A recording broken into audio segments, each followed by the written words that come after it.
So I got COVID in March, and I had a few days alone to myself, and I thought, hey, I'm gonna make a brand new build in Elden Ring.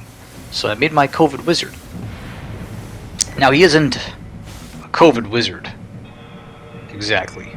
Like he doesn't have COVID as a roleplay, and nor does he invade and inflict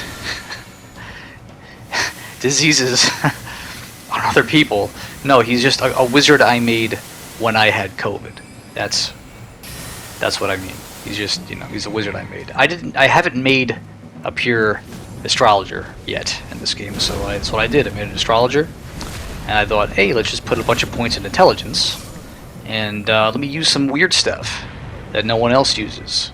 I didn't want to wear any of the typical mage outfits that you normally see, so I tried to find something a little bit different. I went with the shaman look and stuff, and what I really wanted to do was combo the ancestral spirit or the ancestral infant head tool with Founding Rain of Stars, which I've always liked. Founding Rain of Stars, I know, got patched a few patches back. I don't remember if it was patch 1.10. It might have been even before that, but it used to be better. It used to be better than it is now, but I still like it. Now, my idea was to just trap people in a vortex of just damage. I thought that'd be fun to do. Now, I was hoping to get more inside invasions and interior places, like dungeons and stuff like this. But it was kind of evenly spread between this and the open world. It's just the nature of Elden Ring invasions, too, where, doing a very particular thing usually ended in tragedy if I had like an aggressive team like these guys. So I died more than I probably won, but it was fun. I enjoyed being sick with COVID and doing silly stuff in Elden Ring. This compilation is all over the place. A lot of these clips are old from March, and then I picked that up a little bit briefly in April, and then of course more recently. I don't really use Stars of Ruins, or at least in 2 years since this game came out, I haven't used it until really this build. So I usually hate it because I invade mages and I call up with mages, and I am a blue hunter and I fight mages, and I help mage hosts, and everyone's got it.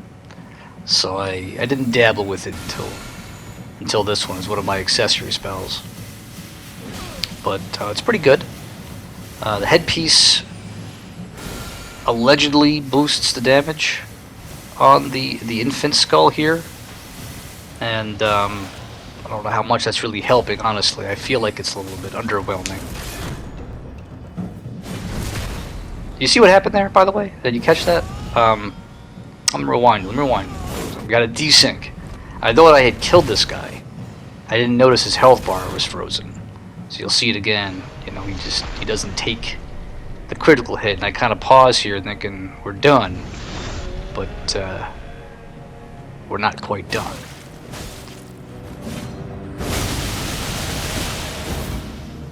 Weird stuff happens, but we still take these, still win.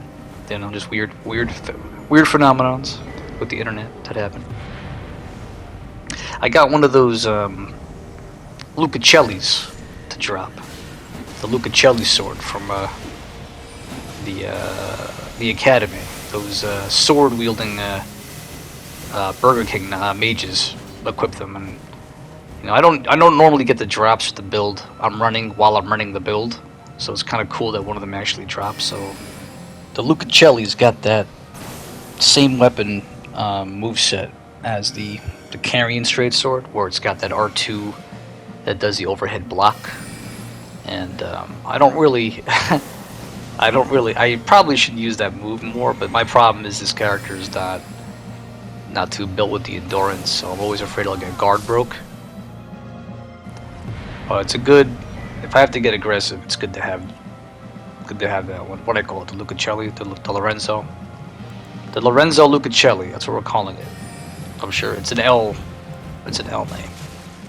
But I almost never get it to drop, so it was nice.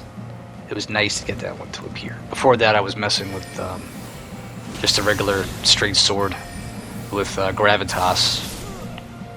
Lorenzo's got a nice Ash of War. It's got the glintstone pebble, and I like those. I like being able to just have a quick magic on the go. Those are really cool, and I will follow it up with that cool follow-up thrust attack, which he almost always catches people.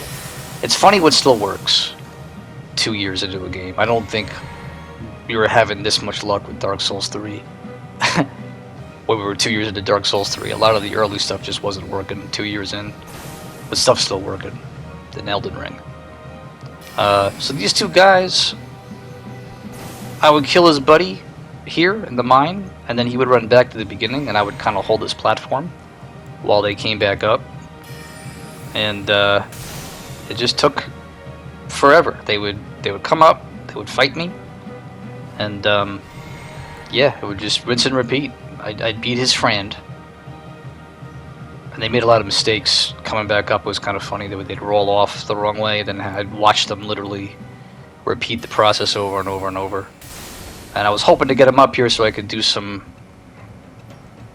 magic stuff, but you know, they kept running the gamut on me.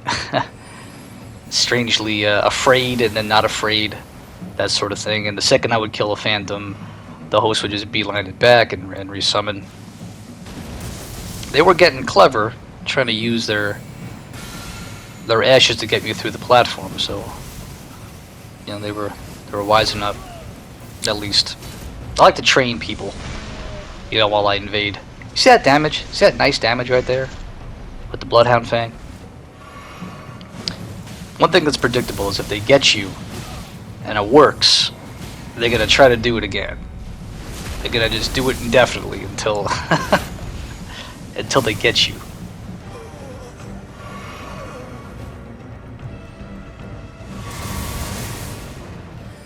I would like to tell you that they didn't come up here and kill me and teabag me to death after all the time I put into it. But invading is no fairy tale. So, you know, instead I'll just show you some clips from Stellar Blade. 45 seconds of Stellar Blade. Here we go. I've been playing this in April. That's why this video's late. This game was the perfect game to keep me occupied before Shadow of the Erdtree came out. It's probably going to be platinum by the time this video goes live. So if you got $70 and you need something to do for a month before Shadow comes out, you can do far worse. Solid game. And it's nice to look at. I'd like to avoid getting wet. If you're going to invade as a sorcerer, wizard, get the Hyma spells. Just find a way, find room for them on the build. It's 2 slots for each. Well, 1 slot for the cannon, 1 slot for the hammer, I mean, or the gavel, rather. But just put them on your build. They're worth it. They're worth it. I'm using the Academy staff. I probably could have used a different staff. I don't really remember a lot of which is the best one for like high intelligence. I think this one's pretty good, but this build is level 90, so you know it's only going to be plus 20. Can we just slow back and just appreciate the Rivers of Blood wielding Radon host? They always seem to have Rivers of Blood even though they haven't beaten Morgott yet in the capital. It's always delightful. It's always delightful to see. You know, they're always gonna have Rivers of Blood. That's the gavel. There you go. Gavel and cannon. Always have them. There's his friend. Probably dropped Rivers of Blood for him. Moonveil's better. I don't mind fighting Moonveil. Moonveil you get early. Anyone can use Moonveil. I don't blame Moonveil. The Royal Remnant wearers usually will come at me with Moonveil. The other guys will have Rivers of Blood. So Rivers of Blood Redans and Royal Remnant Moonveil users. This one I just put in because I thought it was funny. Just bad luck. You know, I like that people are using that, by the way. I like people using that chameleon, or whatever they call the chameleon tool, In Elden Ring, what is it? I forget what it's called. I appreciate the effort. Let's just say that. I appreciate the effort put in to try to hide from the invader. So this is it. It's just my wizard guy when I was sick. You know. Founding Raid of Stars, which you get in Mountaintop of the Giants. On that invisible walkway on the way to that tower. And Infant Head, here are the stats. It's pretty much just health and intelligence. And here's everything I was using. And that's it.